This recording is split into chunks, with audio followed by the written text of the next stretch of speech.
Genesis Kapitulo 5. Ito ang aklat ng mga lahi ni Adam, ng araw na lalangin ng Diyos ang tao, sa wangis ng Diyos siya nilalang. Lalaki at babae silang nilalang, at sila'y binasbasan, at tinawag na Adam ang kanilang pangalan, ng araw na sila'y lalangin. At nabuhay si Adam ng 130 taon, at nagkaanak ng isang lalaking kanyang wangis na hawig sa kanyang larawan, at tinawag ang kanyang pangalan na Seth. At ang mga naging araw ni Adam, pagkatapos na maipanganak si Seth, ay 800 taon, at nagkaanak ng mga lalaki at mga babae. At ang lahat na araw na ikinabuhay ni Adam ay 930 taon, at siya'y namatay. At nabuhay si Seth ng 105 taon at naging anak niya si Enos. At nabuhay si Seth pagkatapos na maipanganak si Enos ng 807 taon, at nagkaanak ng mga lalaki at mga babae. At ang lahat na naging araw ni Seth ay 912 taon, at siya'y namatay. At nabuhay si Enos ng 90 taon, at naging anak si Canaan. At nabuhay si Enos, pagkatapos na maipanganak si Canaan, ng 815 taon, at nagkaanak ng mga lalaki at mga babae. At ang lahat na naging araw ni Enos ay 905 taon, at siya'y namatay. At nabuhay si Canaan ng 70 taon, at naging anak si Mahalaleel.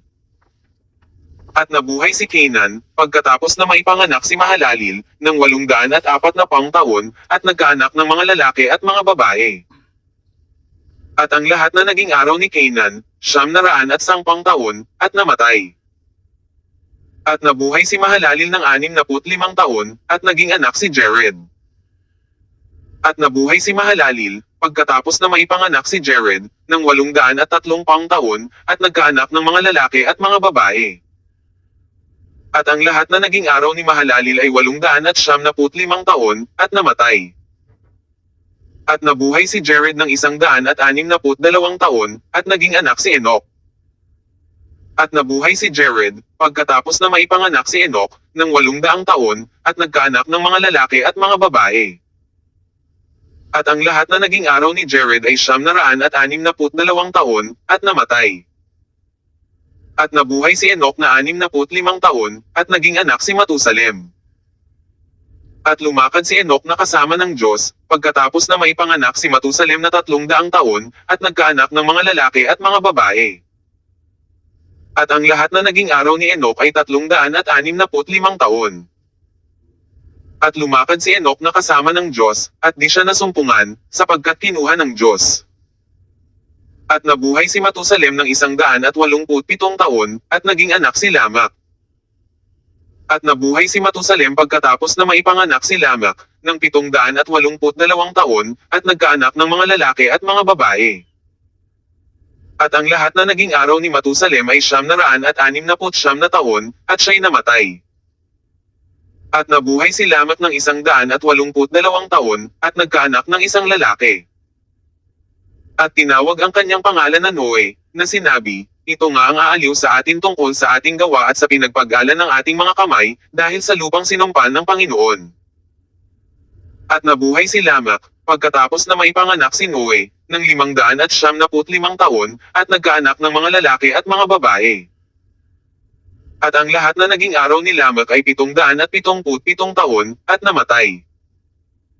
At si Noe ay may 500 taon, at naging anak ni Noe si Sem, si Cham, at si Yafet.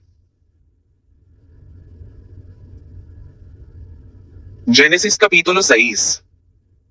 At nangyari, nang magpasimula na dumami ang mga tao sa balat ng lupa, at mga kaanak ng mga babae, na nakita ng mga anak ng Diyos, na magaganda ang mga anak na babae ng mga tao, at sila'y nangagsikuhan ng kani-kanyang asawa sa lahat ng kanilang pinili.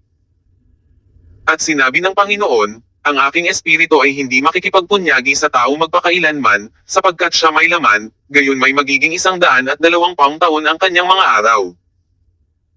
Ang mga higanti ay nasa lupa ng mga araw na yaon, at pagkatapos din naman na makasiping ang mga anak ng Diyos sa mga anak na babae ng tao, at mga kaanak sila sa kanila, ang mga ito rin ang naging makapangyarihan ng unang panahon ng mga lalaking bantog. At nakita ng Panginoon na mabigat ang kasamaan ng tao sa lupa, at ang buong haka ng mga pag-iisip ng kanyang puso ay pawang masama lamang na parati. At nagsisi ang Panginoon na kanyang nilalang ang tao sa lupa, at nalumbay sa kanyang puso.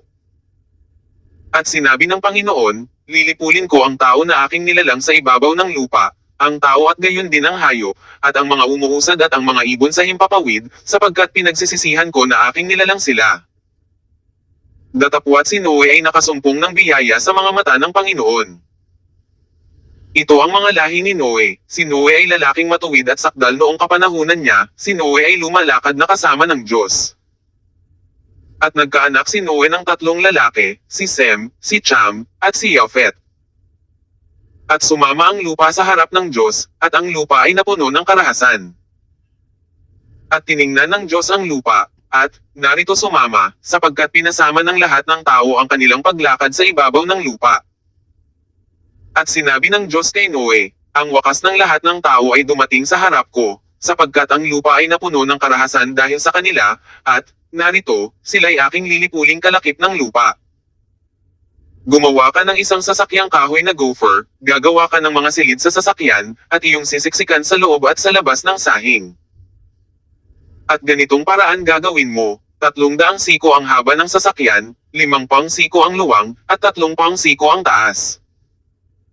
Gagawa ka ng isang durungawan sa sasakyan, at wawakasan mo ng 1 siko sa dakong itaas, at ang pintuan ng sasakyan ay ilalagay mo sa tagiliran, gagawin mong may lapag na lalong mababa, pangalawa at pangatlo. At ako, narito, ako'y magpapadagsa ng isang baha ng tubig sa ibabaw ng lupa, upang lipulin sa silong ng langit ang lahat ng laman na may hininga ng buhay, ang lahat na nasa lupa ay mamatay. Datapwat pagtitibayin ko ang aking tipan sa iyo, at ikaw ay lululan sa sasakyan, ikaw, at ang iyong mga anak na lalaki, at ang iyong asawa, at ang mga asawa ng iyong mga anak na kasama mo. At sa bawat nanggabubuhay, sa lahat ng laman ay maglululan ka sa loob ng sasakyan ng 2 sa bawat uri upang minggatan silang buhay, na kasama mo, lalaki at babae ang kinakailangan. Sa mga ibon ayon sa kani-kanilang uri, at sa mga hayop ayon sa kani-kanilang uri, sa bawat nagsisyusad, ayon sa kani-kanilang uri, 2 sa bawat uri, ay isasama mo sa iyo, upang minggatan silang buhay. At magbaon ka ng lahat na pagkain na kinakain, at imbakan mo sa iyo, at magiging pagkain mo at nila.